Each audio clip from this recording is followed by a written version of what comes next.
The big news today is that Kentucky Senator Rand Paul, son of retired Congressman Ron Paul, has announced he's running for president in 2016. In a perfect world, without voting fraud, without electronic voting machine hacking, without the Illuminati mafia manipulating the system from behind the scenes, Rand Paul would win. I mean, either that or Scott Walker, the governor of Wisconsin, who is expected to possibly announce his candidacy as well. You may recall Senator Rand Paul a couple years ago gave an over 12-hour-long filibuster, standing and talking nonstop on the floor of the Senate, denouncing President Obama's drone strikes and the National Spying Agency's Orwellian invasion of our privacy in violation of the Fourth Amendment.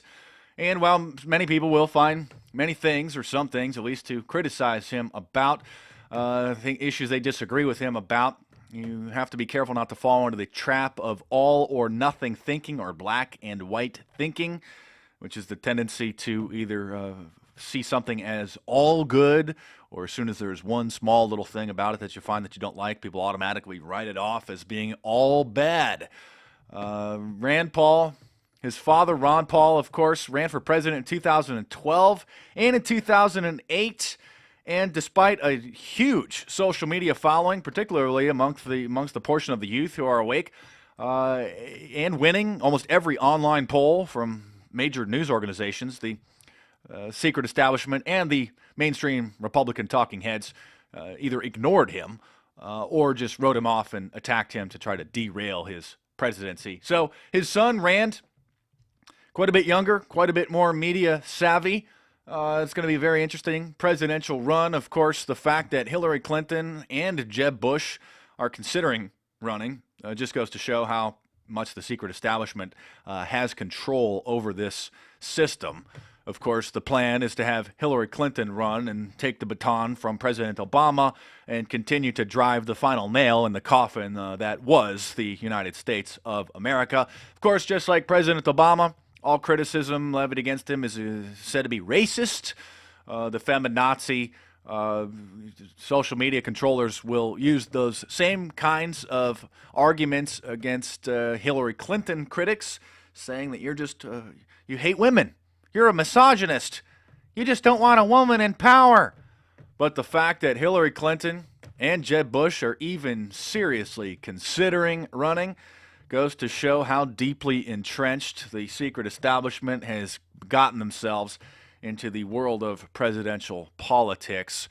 If you haven't seen it, go and check out Hacking Democracy. It's a powerful 2006 documentary produced by HBO that shows how powerful and easily electronic voting machines can and have been hacked. So it's going to be interesting to see what happens in the 2016 presidential election.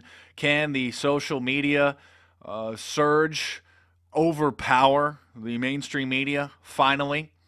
Can we offset the money manipulating mafia, the electronic voting machine hacking operatives, in order to get a real message of liberty? Somebody who doesn't have a hand up their back, somebody who can't be blackmailed or coerced into towing the New World Order's agenda. It's going to be a very interesting election season, and we are really in the final days of America. The only two men who could really even begin to reverse or slow, I don't even know if we'll be able to even reverse it, to slow the damage done to the country would be Rand Paul or Scott Walker, governor of Wisconsin.